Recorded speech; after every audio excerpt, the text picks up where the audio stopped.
Good evening. Since the moment she was arrested in Colombia, allegedly carrying nearly 6 kilograms of cocaine, there's been intense interest in the backstory of Australian woman Cassandra Sainsbury.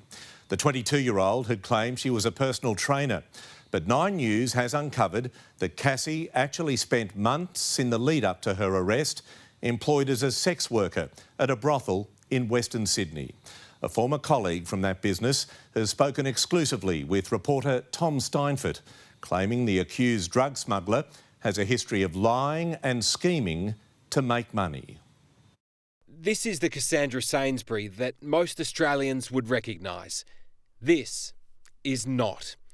Welcome to the double life of this accused drug trafficker. Cassandra's not the naive, sweet little blonde girl that everybody thinks she is. You're looking at the 22-year-old in work mode as a prostitute. Going by the name Claudia, her internet profile describes her as 19 years old, classy, fun and ready to please, and in Sydney for a short time. That one there is Cassandra, 100%. I know that outfit. I remember when she showed us she bought it. I've seen that photo. That is Cassandra, 100%. Speaking to us on the condition of anonymity and having her voice altered, this woman was a colleague of Cassandra's at Club 220, a brothel near Penrith. Commuting from Adelaide, Cassie effectively operated as a fly-in, fly-out worker for a number of months last year. How many days a week would she end up working at this particular brothel? Well, it would sort of change. She would fly in and sometimes she would stay for a week, or sometimes just for 2 or 3 or 4 days. We've been investigating these claims for the last 2 weeks, and we've now been able to speak with a number of people who've confirmed that Cassandra Sainsbury did indeed spend the second half of last year working as a prostitute. And we've also cited documents that confirm her movements during that period of time.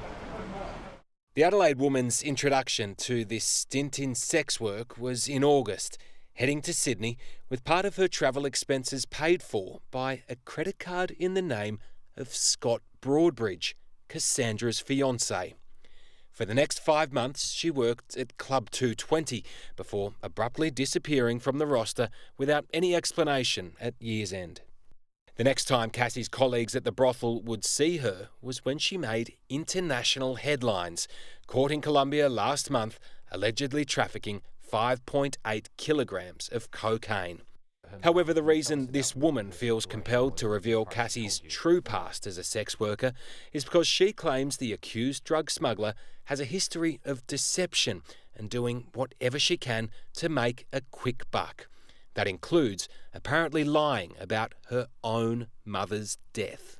She said that her mum was suffering from MS and was in a private hospital in Sydney, that she didn't have private health insurance, but Cassandra had done a deal with the private hospital and they were giving her reduced fees, but she'd run up quite a debt. And last you heard, how was her mum doing? She had a phone call saying that her mum was dying, and then another call saying her mum had died, passed away from MS. And this was all while she was at the brothel? All while she was at the brothel. Co-workers there donated money to Cassie to help her out, but was stunned shortly after her arrest to see her mum was actually alive and well, racing to help her daughter out in Colombia. We've been really scammed. It's not like she just sort of mentioned it once or twice. Cassandra would go on and on about it. This woman has never asked for a single cent to tell her story, nor has she been paid any money.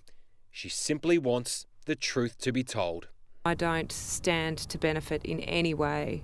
I just feel like it's the right thing to do. The story you've got to tell, the importance of that is painting a picture in terms of Cassie's character. How would you sum up her personality?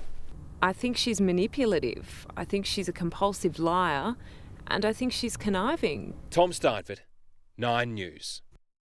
And Tom's with me in the studio tonight. Tom, more revelations to come. Yeah, that's right. This has been a major investigation, Pete, and certainly so many people have been wondering exactly what Cassie Sainsbury had been doing in those months prior to her arrest in Colombia and who she'd been mixing with. Well, this, of course, now provides a vital missing link. And we're going to go into more detail tonight on 60 Minutes about how all of this works, including revealing just how much Cassie's fiancé, Scott Broadbridge, knew about her stint in sex work.